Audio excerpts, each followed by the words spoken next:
My sabbatical was almost 4 months because I combined sabbatical 3 months and then some vacation time.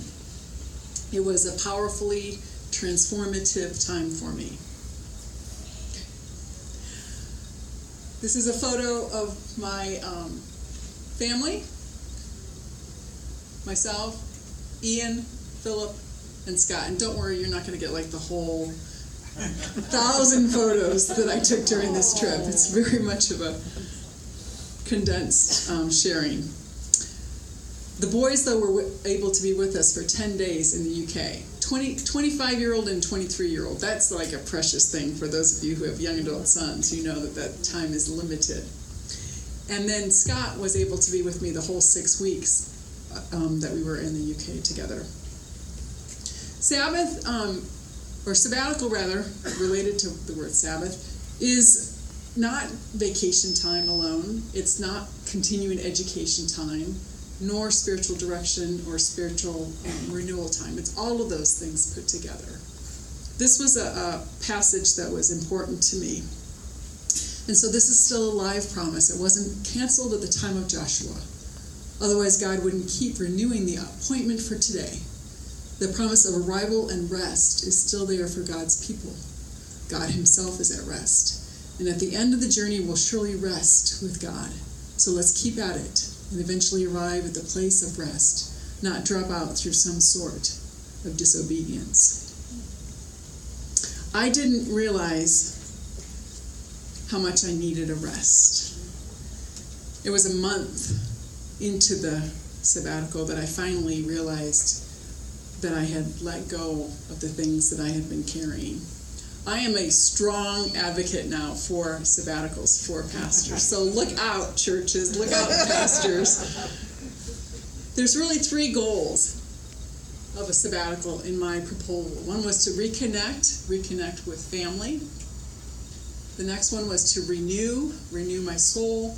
And lastly, to be retooled, study. So the first one, reconnect. Go ahead to the next one too. This is the Pyle family reunion that we got to be part of. This was great. We moved here from Philadelphia. Our call was from Presbyterian Philadelphia, and all of Scott's family is there. And so you can imagine we've not had much time with them over the 10 years that we've been here. These are my 2 boys with Mom Pyle, so that was a precious time for them.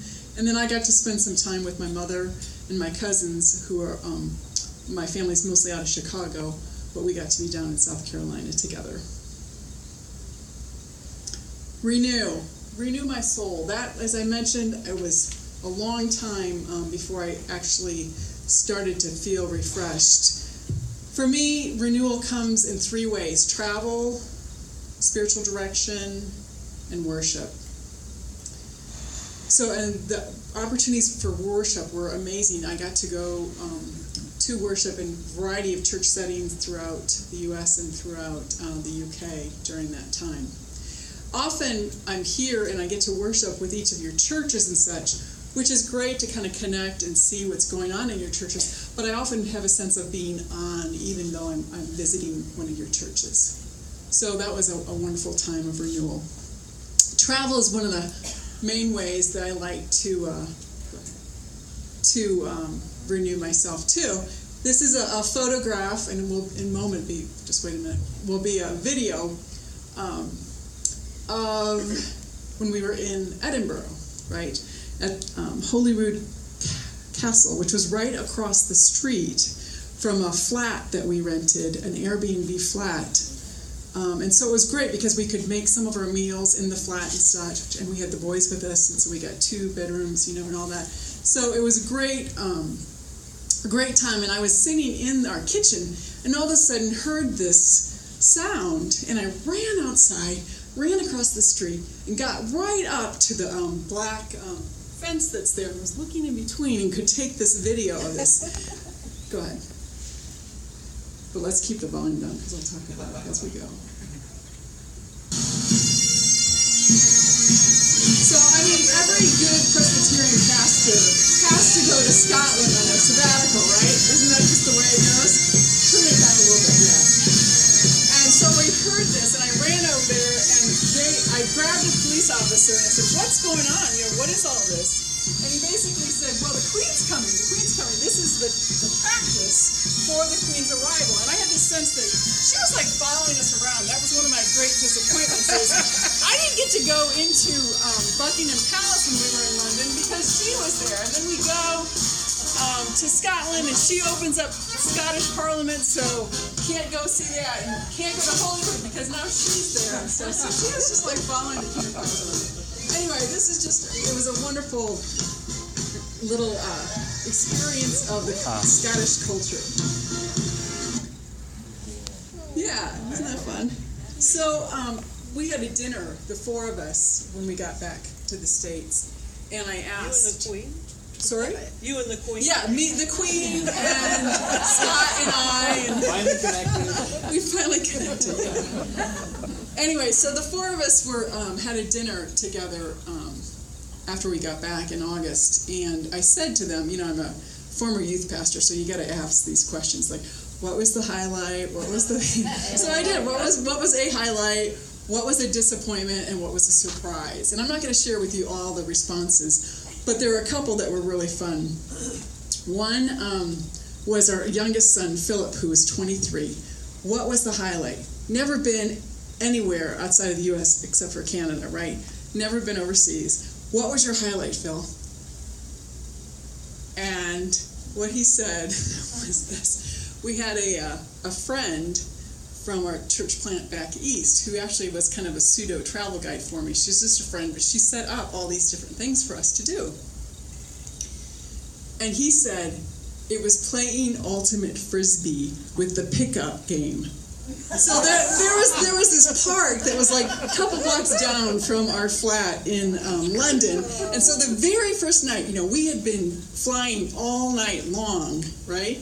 We get there at 10:30 in the morning. That night at 6 o'clock, he's down at the park playing ultimate frisbee with all these Brits. That was his highlight of the whole trip. My travel highlight, now, and we're not talking about highlights spiritually. These are like the travel part. That highlight for me was seeing Les Mis. I'm sitting here. Scott is here. Ian is here. Philip is here. I'm crying. If any of you have seen Les Mis or know anything about me, I'm crying, okay? Pretty typical. I look at Ian, our 25-year-old. Tears are pouring down his face. I look at Scott, my husband. He's got the sob thing going on. I look at Philip, who looks at me, catches my eye, and he just rolls his eyes like, oh, my family? So that was a moment. Scott's biggest disappointment, the roundabouts, perhaps. Driving the roundabouts in England.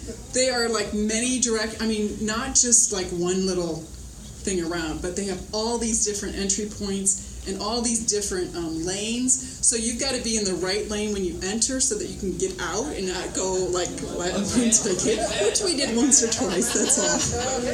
That was fun. So travel was just a wonderful, wonderful gift. One learning that I had, or the surprise that I commented on, was I didn't realize Gaelic was so incredibly different than English. I have this photograph of Gaelic and English, and there is no connection. You just cannot read Gaelic if you don't know Gaelic. And it was, so that added to the travel. We drove quite a bit. We hadn't intended to, but the way our itinerary went from London to Edinburgh, and then up to the Highlands, and then out to Skye, and then down to Oban, and then out to Iona, and then down to Glasgow, and then down to Birmingham, and then Bristol, and then back to London. So it was a big circle, but so much of that, there wasn't transportation, and so we ended up having to drive a good bit, and that was a good test of our marriage. I'll just say that. He drove, I navigated. And when we didn't do it that way, it wasn't good. Let's go on. So spiritual renewal, that was a huge piece of it. I started and ended my sabbatical at St. Gertrude's. I connected up with a sister there, started a spiritual direction relationship with her, And she helped guide me to some scriptures. This was one that was kind of a theme scripture for me. They shall renew their strength. They shall mount up with wings like eagles. This is a picture of Scott and me on the beach at St. Andrews. Chariots of Fire, you remember and all that. Eric Little actually quotes this scripture anyway, so there was a nice little tie-in there. And then I went to Iona. That is a sweet spot. And when I was there, I went up on a mountain. They allow you to participate to whatever extent that you want to with the community there.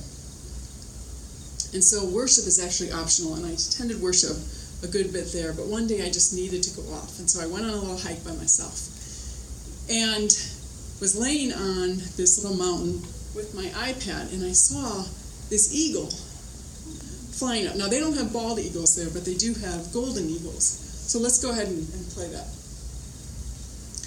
And then when I got back, my spiritual director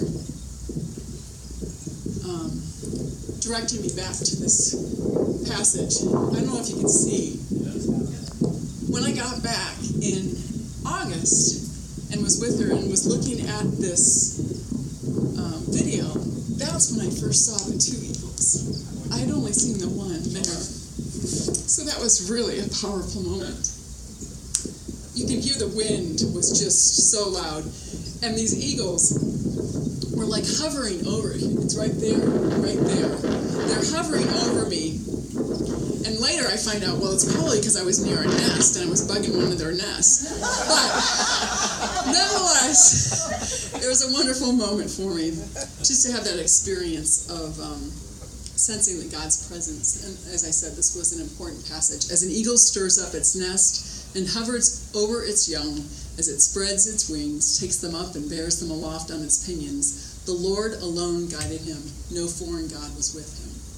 For me, I felt that the Spirit has been stirring me and stirring up the presbytery during this time, and that has been an important passage as I think about where the Spirit is blowing, where the Spirit is moving.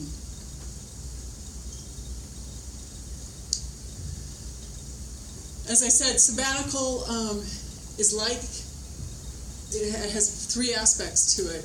The continuing education is an important aspect of it, and retooling is that part of it for me.